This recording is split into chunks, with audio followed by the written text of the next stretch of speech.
உங்கள் MS சித்தா சிகிச்சை மையம். இப்போ நம்ம பார்க்க போகிற டாபிக் வந்து ரொமட்டாய்டு ஆர்த்ரைட்டிஸ், முடக்குவாதம். இது ஒரு கிரானிக் ஆட்டோஇம்யூன் டிசீஸ். ரொமட்டாய்டு ஆர்த்ரைட்டிஸில் மோஸ்ட் காமனாக பார்த்தீங்கன்னா சிமெண்ட்ரிக்கலாக பாலிஆர்த்ரைட்டிஸ் இருக்கும். அப்படின்னா என்ன அப்படின்னா, இப்போ ஒரு ஜாயிண்ட்டு பாதிக்கப்படுதுன்னா அதே பக்கம் அடுத்த பக்கம் இருக்க ஜாயிண்ட்டும் பாதிக்கப்படும். இப்போ நீ ஜாயிண்ட் பாதிக்கப்படுது ஒரு சைடு அப்படின்னா அடுத்த சைடு உள்ள நீ ஜாயிண்ட்லேயும் பாதிப்பு இருக்கும். அதே மாதிரி ஒரே ஒரு ஜாயிண்டில் மட்டும் இல்லாமல் உடம்புல இருக்க மற்ற ஜாயிண்ட்டுகள்லேயும் பாதிப்பு ஏற்படும். அதுதான் பாலிஆர்த்ரைட்டிஸ்ன்னு சொல்கிறோம். ஒன்றுக்கு மேற்பட்ட ஜாயிண்ட்ஸ் பாதிக்கப்படுறது. இப்போ பார்த்திங்கன்னா நீ ஜாயிண்ட் மட்டும் இல்லாமல் ரிஸ்ட் ஜாயிண்ட், எல்போ, ஷோல்டர் இது எல்லாமே பாதிக்கப்படலாம். பொதுவாக இதில் அதிகமாக ரிஸ்ட் ஜாயிண்ட்லேயும் ஃபிங்கர்ஸ்லேயும் அதிக பாதிப்பு இருக்கிறத நம்ம பார்க்கலாம். ரொமட்டாய்டு ஆர்த்ரைட்டிஸில் ஜாயிண்ட்ஸில் வந்து பெயின் இருக்கும், ஸ்வெல்லிங் இருக்கும், ஸ்டிஃப்னஸ் இருக்கும். ஸ்டிஃப்னஸில் முக்கியமாக மார்னிங் ஸ்டிஃப்னஸ் வந்து ரொம்ப அதிகமாக இருக்கும். நம்ம தூங்கி எந்திரிக்கும் போது நம்ம படுத்திருக்கிற பொசிஷன்லேருந்து அடுத்த பொசிஷனுக்கு மாற்றுறதுக்கு ரொம்ப கஷ்டமாக இருக்கும். ரொம்ப சிரமப்பட்டு தான் நம்ம எந்திரிக்கிற மாதிரி இருக்கும். சில பேருக்கு 1 hour கூட தூங்கி எந்திரிச்சு இயல்பு நிலைக்கு மாறுறதுக்கு 1 hour கூட ஆகுது.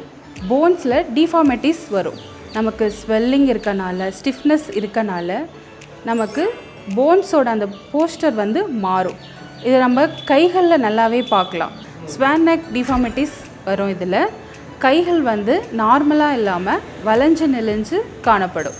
ஜாயின்ட்ஸ் சார்ந்த ப்ராப்ளம் மட்டும் இல்லாமல் நமக்கு வந்து அடிக்கடி ஃபீவர் வர்றது, பசி இல்லாமல் இருக்கிறது, ரொம்ப சோர்வாக இருக்கிறது, இந்த மாதிரி ப்ராப்ளம்ஸ்லாம் நமக்கு இந்த டிசீஸில் பார்க்கலாம்.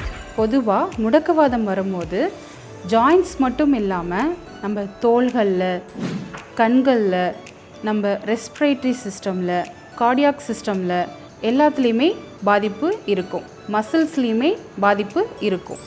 இதுக்கு என்ன ட்ரீட்மெண்ட் எடுக்கலாம் அப்படின்னு பார்த்திங்கன்னா, பொதுவாக சித்தாவில் முடக்குவாதத்தை குறைக்கக்கூடிய அற்புதமான மூலிகைகள் இருக்குது. அதன் மூலயமா அதை இன்டர்னல் மெடிசனாக கொடுத்து எக்ஸ்டர்னல் தெரப்பி கொடுக்கும்போது நல்லாவே இதை கண்ட்ரோல் பண்ணலாம் இன்ஃப்ளமேஷனை. மேலும் ஸ்டிஃப்னஸை குறைக்கிறதுக்கு அவங்கவுங்களுக்கு ஏற்ற மாதிரி சின்ன சின்ன ஸ்ட்ரெச்சஸ் சொல்லித்தரது மூலயமா, சின்ன சின்ன யோகாசனா செய்ய வைக்கிறது மூலயமா அவங்களுக்கு ஃப்ளெக்சிபிலிட்டியை நம்ம உருவாக்கி தர முடியும். இன்ஃப்ளமேஷனை நல்லா குறைக்கிற மாதிரியான உள்ளுக்கு மெடிசன்ஸ் எடுத்து சரியான எக்ஸ்டர்னல் தெரப்பீஸ் எடுத்துக்கிட்டோம் அப்படின்னா முடக்குவாதத்தை நம்ம நல்லாவே மேனேஜ் பண்ண முடியும்.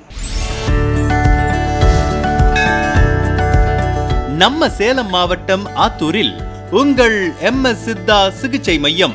தண்டுவட பிரச்சனைகள், கழுத்து வலி, தோள்பட்டை வலி, முதுகு வலி, இடுப்பு வலி, சயாட்டிக்கா நரம்பு வலி, மூட்டு வலி, முழங்கால் வலி, குதிகால் வலி, முடக்குவாதம், சிறுநீரக கல், பித்தப்பை கல், தோல் நோய்கள், மூலம், ஆண்மை குறைவு மற்றும் அனைத்து நாட்பட்ட நோய்களுக்கும் MS சித்தா சிகிச்சை மையம். இடம் MS சித்தா சிகிச்சை மையம், அகத்தியர் தோட்டம், அரசு மேல்நிலைப்பள்ளி அருகில், கல்பகனூர், ஆத்தூர், சேலம் 636109. தொடர்புக்கு 9952831756. ஆன்மீகம், சித்த ரகசியங்கள், மருத்துவ குறிப்புகள் அனைத்தும் தெரிந்து கொள்ள சப்ஸ்கிரைப் செய்து கொள்ளுங்கள் MS சித்தா யூடியூப் சேனல்.